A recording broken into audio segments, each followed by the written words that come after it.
Hey, how's it going? I'm Axel. I've been trying to do this video for quite a while, and I don't know, I'm never happy with it. Never happy with it. But basically, it's just about what I hope for Neo 2, what I would change for Neo 2. So, yeah, let's start. So, yeah, first point is make the world connect more. I think, like, on the first game on Neo 1, the mission based system didn't really work that well with this kind of game. I mean, it worked, but I think if you make the less missions and bigger areas, it would work better. Like, I don't know, the first game has 6 regions for the main game, and then one in each DLC for a total of 9 regions. You could make it like each region being a mission, right? So everything is there and it's connected. I get the point that you're basically it's a whole country, so you can't just make everything connected. But you know, you can make it work for Nia too. I think that's a good thing to do. Um, there's no issue with mission based game. Many games work really well with missions. Um, but I feel like in this case it would be a bit better with more connectivity and less missions. So yeah, moving on.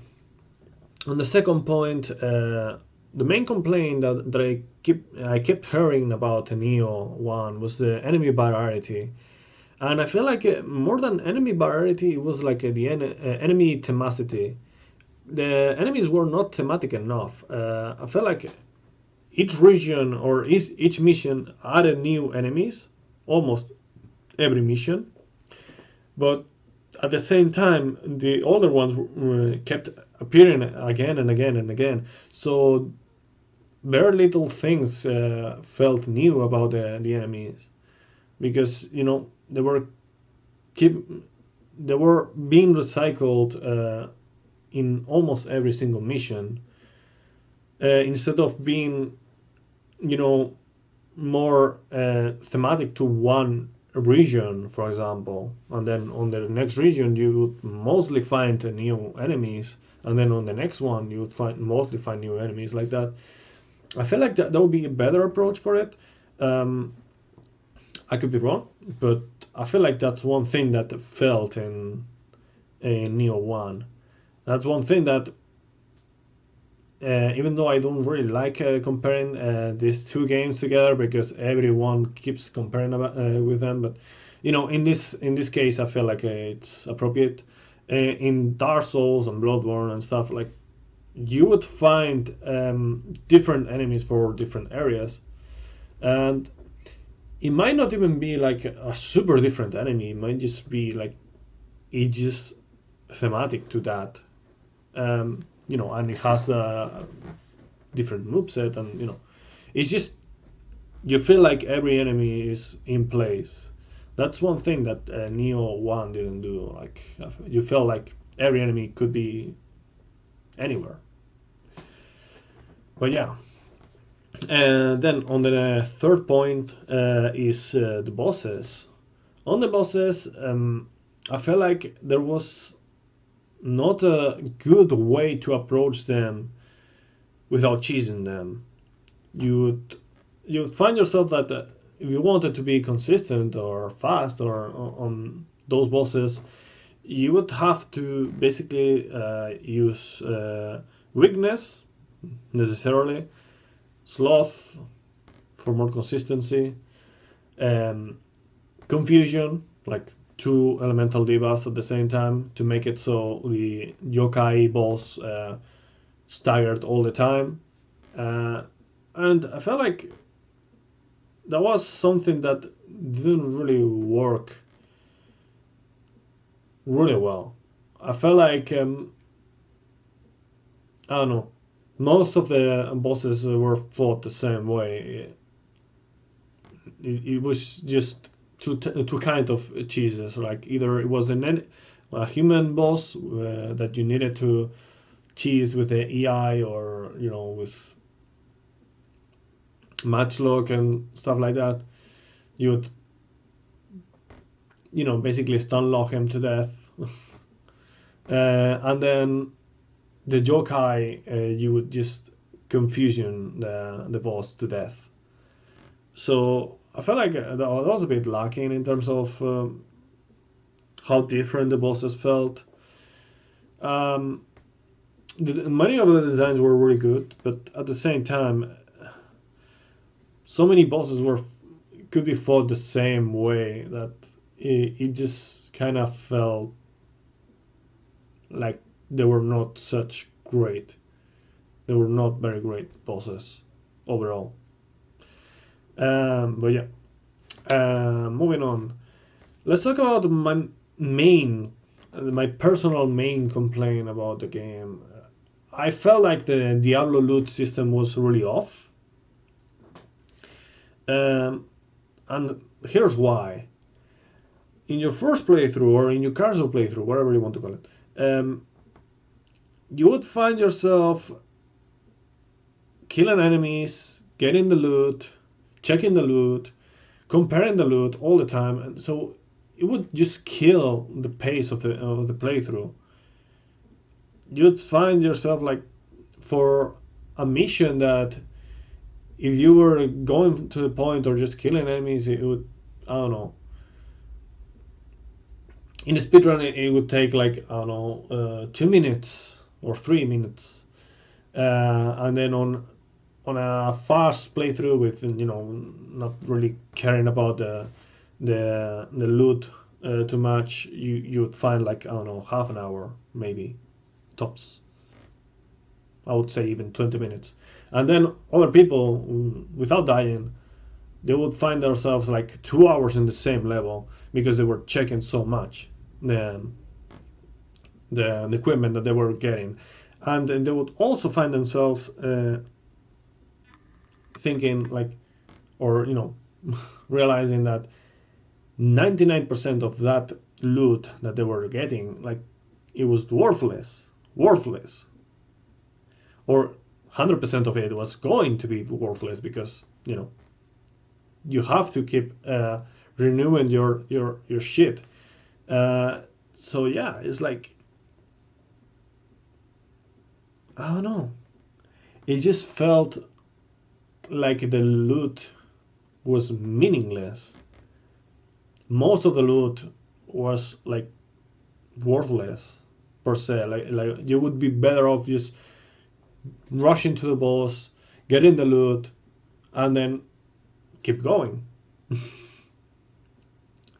And just, I don't know. It's just so.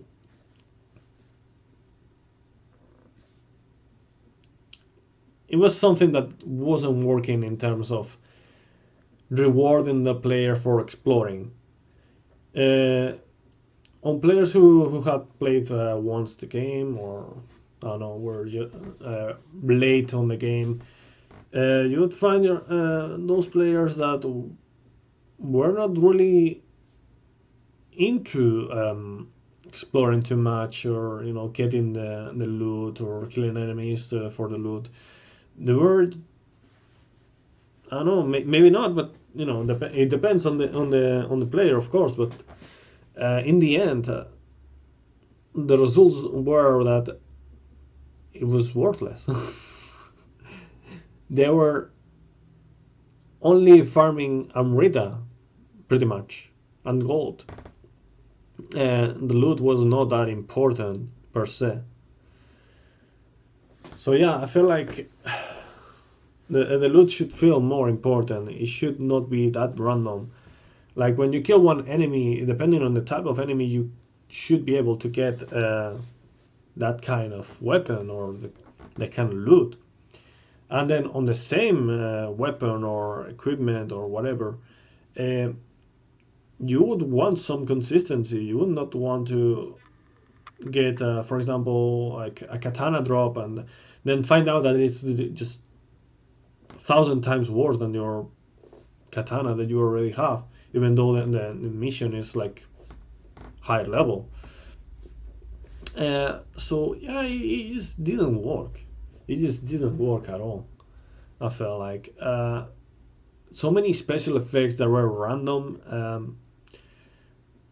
I don't know. I felt like the best way about, I mean, the best way that I think about right now with equipment would be to not only make it not as random, and having some fixed loot. I think fixed loot is pretty important um, to reward exploring and whatnot, of course. But also on the special effects, it should be only one effect, or maybe per piece of equipment, per weapon, per set, instead of just being a random amount based on rarity uh, of special effects, and that you can just later on reroll. And I think that's something that you would want to do in NG Plus.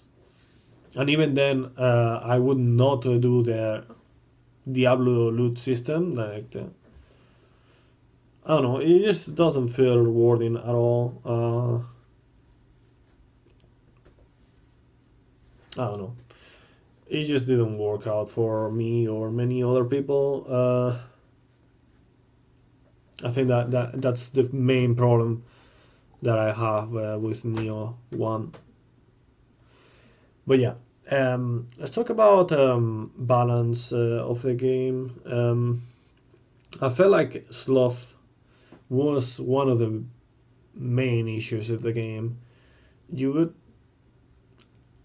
it was like kind of like if you didn't know how to beat a boss, you could just sloth him and you would just destroy him. Or if you wanted to just get consistency on your speedruns in terms of speedrun, you would just sloth them and it would be like way more consistent. You could still die if you fuck up or you get bad RNG, but you know, sloth make it like way more consistent. Um, and also like confusion. I actually like the confusion debuff. It just felt like a bit too overpowered. Um, but you know, I think it was a cool idea. But the main issue is the sloth. I feel like at least on the bosses it should not work at all for Nioh 2. Or maybe sloth wouldn't be a thing at all in Nioh 2. I feel like. But yeah, that's one side of the coin. The other side of the coin was the living weapon. Living weapon was so broken at a certain point of the game, or I mean, it still is, but you know, early in the game, uh, it was so broken that you would find builds that basically just relied on living weapon all the time. They would never run out of living weapon, and that's a bit of a shame because the living weapon moveset was not that great compared to the base moveset of the character of William.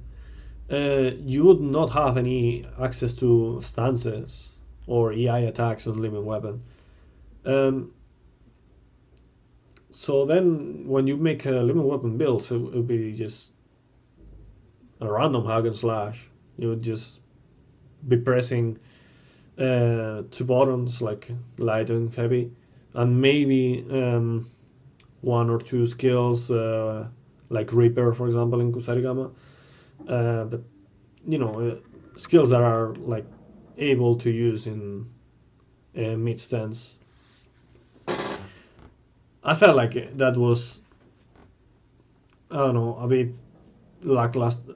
Yeah, a bit lackluster in my opinion. It was just something that you would pull off for your ass and be OP, and you know it didn't reward you playing well with it. I think so. In Neo 2, they are not going to use living weapon. Apparently, they are going to use yokai mode. I mean, they could still be using living weapon, and then on top of that, yokai mode. I don't know, but I think it's going to be a replacement. And I think the proper way to go about it is to crank up everything else. Like, I don't know, give you uh, more armor, not invulnerability. I don't think invulnerability is a good decision. Um, More key, making it so your key is basically the yokai mode, like just like a boss, for example, or a yokai enemy, and then you would run out of key, and then you would enter again the human mode, for example. I mean, that's one way to go about it, and that's kind of what happened with 11 Weapon. It's just that 11 Weapon worked for both infinite HP and key. So when it ran out, it just came back to what it was before. But yeah, I feel like that would be a better way to go about it, and make it so you can use all stances, all key skills and stuff, um, and yeah, just cram them up, like making it more beast, like I don't know, um, attacks that I saw bosses that I thought, damn, I want that attack. Um, Flying slash attacks were really cool on bosses. That could be an option. I mean, if it's limited and there's no way to, I don't know, spam the yokai mode or make it so it's like infinite, that would work. It's just basically a beast mode or your previous you know of your normal mode, basically a better mode in all forms. That would make it so people would want to do that as an ultimate, or to get the upper hand. I don't know, but at the same time, that upper hand could be lost. Not that, yeah, like you could lose it like pretty easily. I think that's one way to go about it. I don't know. It's just many ways to go about that kind of thing. The bankai or whatever. So yeah, yogai mode. I think the balancing is a great thing to consider. I think balancing does not only affect the PvP, it affects the playthrough in general. You need to have a balanced playthrough, so nothing feels too broken or too cheesy and stuff like that. I mean, if you want to make stuff easier for other people, you could just put easy mode. But I don't think that's the right way to do, right thing to do. And one last thing that I would do, or that I would change from Nioh 1 is dojo missions. I feel like dojo missions were not necessary at all. I think they would serve more like a tutorial and whatnot. They were basically tutorials, but I didn't feel like it was the right thing to do to make them necessary uh, to unlock new skills. I feel like in consequent playthroughs, you want to do different stuff, you just do the same thing that you already know how to do, because you have to do it in order to unlock it. In And I would just do it so it's locked in the story itself, or I don't know, maybe the story itself tells you how. Like, you know, you progress on the story, you fight the boss, and this boss has some skills, and those skills are the ones that you get. For example, I don't know, or that you unlock per se, or just make it so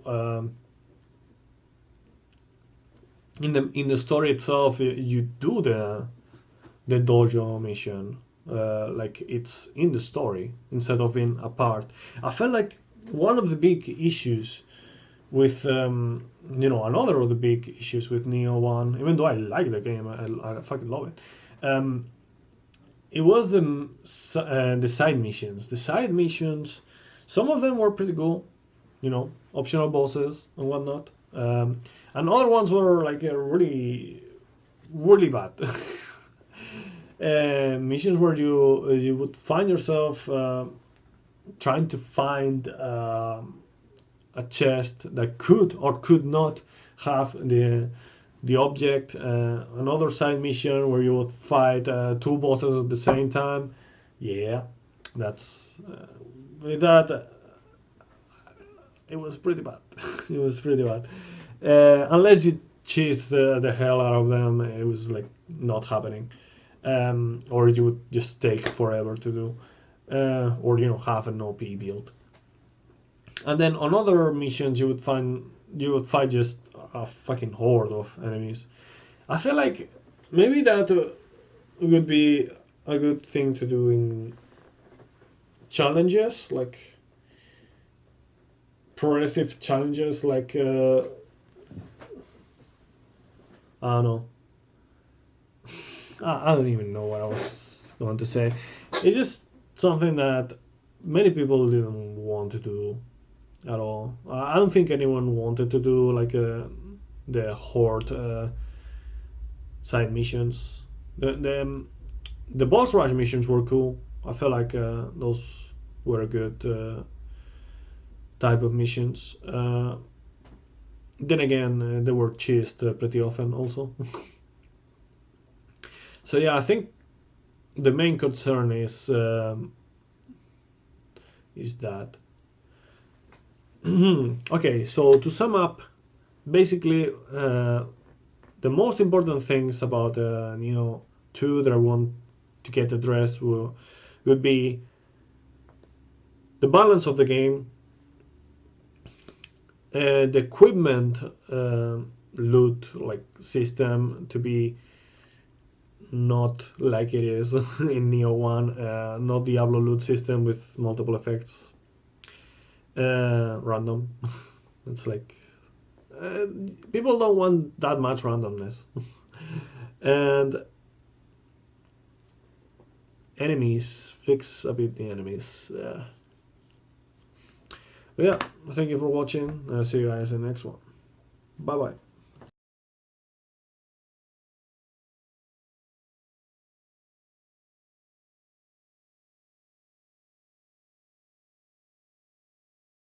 Oh yeah, and also make the in-game timer be accurate, so it counts seconds and it doesn't count loading times. That would be pretty good. Yeah, it's just a speedrun thing. Whatever.